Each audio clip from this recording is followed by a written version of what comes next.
to piss Joe Budden off because that was different. Joe Budden's. That was good news for all of us. that was community property at that point. Yeah, shout out to JR for that. Yeah. That's pretty. Like if I did pick the Cavs, that'd be the only reason because that dude would just wild out. That'd be the only reason I'd pick them because JR would have everything from the night on social media. It'd be just like we was there celebrating with them. You know what I mean? Be all up in the strip club. It's like, what am I looking at? Are those ovaries? How did he get his camera there? Yeah, dude. he got a GoPro penal. Yeah, dude.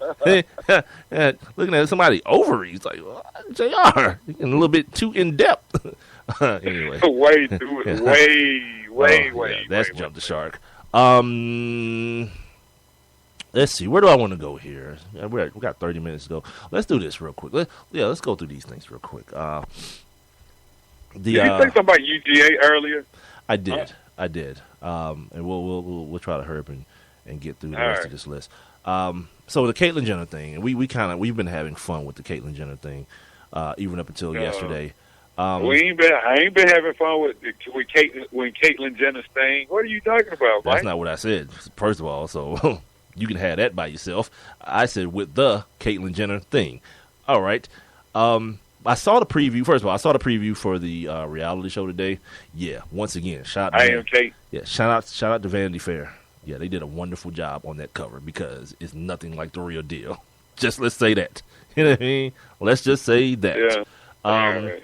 Well, shouts out to you too, Mike, because come to find out, the lady that inspired, whose name that he ended up taking, was like a Miss America pageant contestant, and her Caitlyn was spelled with the K. Yeah, should have been all the way. So he changed it just being him. So you were right. Well, her. You were right. Here's the other thing. I know how much you like to hear that. You were right. What was I about to say? Vanity Fair did a great job. Shouts out to Vanity Fair. They did a great job with the.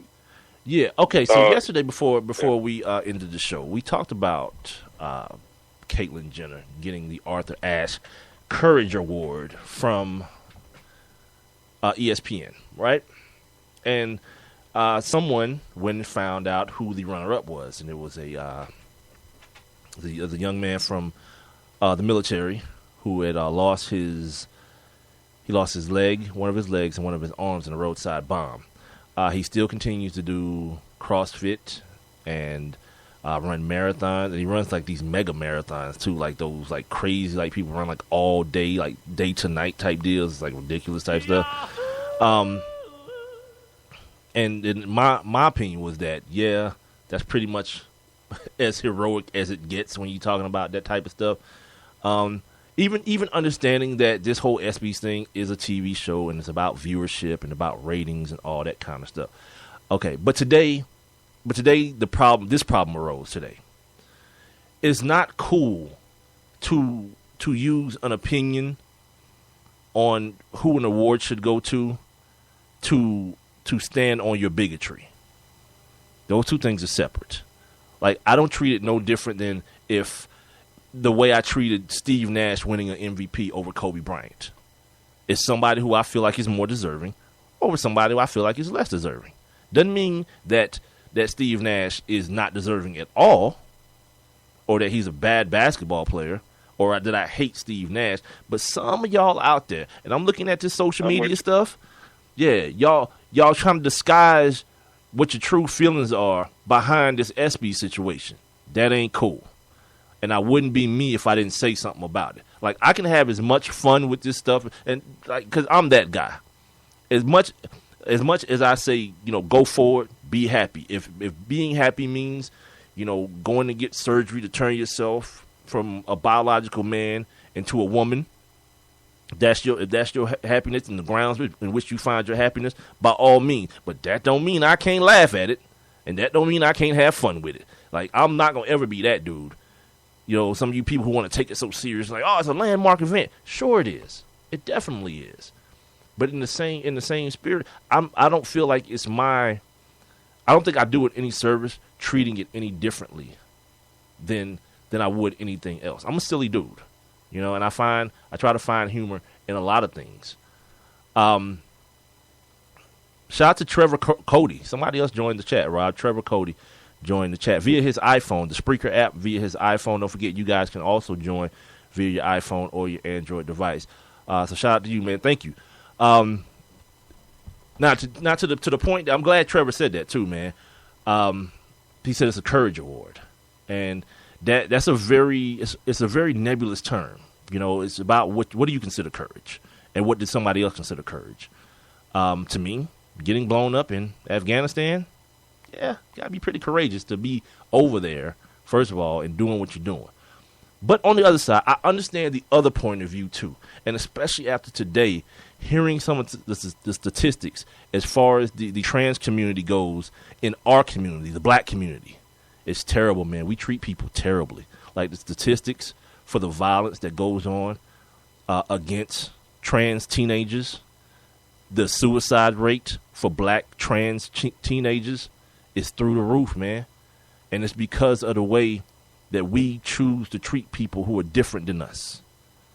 No more, no less. Not because they're bad people, but because they're different. For some reason, some of us think we have the right to treat them poorly and to physically accost them, even to the point where the sexual abuse numbers for someone who's transgender or trans, what's the other one, Rob? Transvestite? Is that another one? That's correct, right? I'm being correct in saying that term, right? Transgender, transvestite, yeah. I mean, someone in the trans community. The sexual abuse numbers, dude. Yeah. Are through the roof. And, like, as much fun as I can have with it and talk about, you know, Bruce Jenner losing his balls and all this kind of stuff, yeah, I can do that. But we know he still got it. Well, even before I didn't know, you know what I mean? I know. It's not being done out of malice. And two, right. like, it's no like go kill yourself or you know, somebody need to whoop your ass and that's ridiculous, man. And I don't know if I should feel bad that I feel this way, because the statistics that I heard today were like the dude who gave them was on outside the lines. He was talking. He kind of split them. He talked about the overall statistics, and then he talked about how it is in the black community, and it kind of just hit me a little bit, you know, a little bit differently, man. That we're still in that archaic age of, you know, you're not like me, so you must be evil or something must be wrong with you. Nah, man, it's 2015. You know, and anything that's not evolving is dead. You know, we gotta progress as people. I always tell you guys, there are enough people in this world to hate.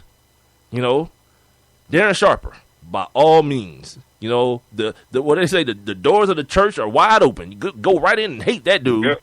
He drugs women and rapes them. Go right ahead, cuz Aaron Hernandez, possibly a serial killer. Want to hate somebody? He's a perfect candidate. But some guy who tells you that he's a female trapped inside of a guy's body, and technology allows him to change that fact. It don't do nothing to me.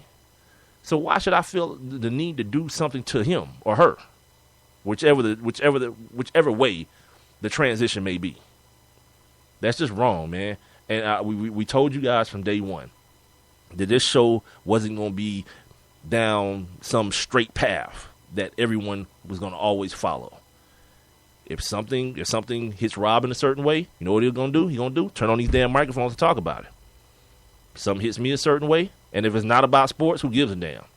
We all live regular lives. Like, how many of us live that life where it's all about sports all the time? That's not real life. No one. We live life. We look at other things on television. We look at news programs. Hopefully, I should say, people are rounded enough that they're allowing these other things to infiltrate their self-being. And it's not always about one thing or another. And that, to me, is what this show is. It's about everything. And there is a sports backdrop to this Caitlyn Jenner situation. The fact that, you know, she will be receiving the Arthur Ashe Courage Award. Do I and feel just like... an update? Hmm? Go ahead. No, go ahead. No, you got it. You got it. No, I'm saying just an update to the whole golf story from yesterday surrounding Bruce and Caitlyn. The news came out today via TMZ Sports that the golf club, the country club and the association that Bruce actually golfs in, that he will not be able to take his current stats and his handicap any further. Like, it's dead now. So Caitlyn Jenner will now have to create her own statistics and create her own handicap out on the golf course. So good for him. Good for her. Yeah, because now she gets hit from the woman's seat. Now should go up, or down. I don't know what's right for your golf handicap. You want to go down or up? You want to go down, right? You wanted to go down, because right now I think they said it's like at a 5.2, which means that he's almost at par when he plays. Like, he hits, at par 72. They say he's somewhere right around 75 or 77. So. Yeah, so good for that, man. I heard that, and it always makes me, it makes me a little sad, man, when I hear about kids, hurting themselves or not having, not feeling like they have a way out. Rob got a kid, I got a kid, I got a teenager, man. And the thing that would hurt me most if at any point in time in his life he just felt like, he didn't have any other recourse. You know what I mean? That would kill me. So when I hear about stuff like that, it's like we gotta be better to each other, man. We just gotta be better all the way around to each other. And it's not about, like, people want to talk about tolerance. You gotta tolerate nobody. That's ridiculous. Accept people. It's not about tolerance. You tolerate, your spouse farting in the bed with you. You tolerate that. You accept people. You accept the fact that people are different than you. That everyone's not made the same. Just that. Just be a regular person. All right. Did that. All right. So, we can do this. We can do this FIFA stuff tomorrow. Here's something that would probably bring a nice little chime to Rob. He loves Monica. You love Monica. I've heard you say that many a time. The singer, Monica Arnold? Yeah. Or Brown, right? Monica Arnold. I love that woman. I want to read something to you, dude, and I want you to tell me what's wrong with what I'm reading you, right? Okay, so the title of the article says, and you can stop me at any time because it may be multiple things wrong. R&B singer Monica dropped stacks of cash for ridiculously ballin' B-Day party. Okay, Monica and NBA star Shannon Brown clearly have money to burn. NBA star. Keep going. All right, we'll continue to move on. Because some kind of way Shannon Brown became a star. I didn't realize it happened. Yeah. I don't even know where he plays anymore, but keep going. I don't think he plays anywhere, dude. Maybe while I'm reading this, Google that and we can find out. Or if you're listening to us on the chat line, tell us where Shannon Brown plays at. We don't have anything to give you, but it'd be fun to know, fun knowledge for Ghetto Jeopardy. Clearly have money to burn. Oh yeah, he doesn't play. He doesn't play because they blew $70,000 on a birthday party for her 10-year-old son. Little Rocco marked a decade on Earth by celebrating at the Georgia Aquarium. The theme was The Fresh Prince of Bel-Air, a show that was off the air 9 years before he was born. My man, little throwback in that. Snoop did that. Snoop did that for his boy, his 18th birthday party with the Coming to America thing. They did the Coming to America, right. Right. Got to say the party was awesome. It looks like they're underwater, staring at the captured sharks. There was plenty of sugar, candy apples, cotton candy, and topsy-turvy cake. I'm looking for the part where we talk about what 70 G's bought you, though. Among the guests, Toronto Raptors' Lou Williams. Well, you know who else was there with Lou? His two girls. Cindy and Mindy. I don't know what their names are, but for this purpose, that'll be their names. Cindy and Mindy. Righty and lefty. Righty and lefty. Future's kids were there, so you know the party was packed. And he got like 7 kids. And Little Rocco's classmates, Lil Pops, I don't know, rapper Rocco was there, and he footed part of the bill, is what it says. The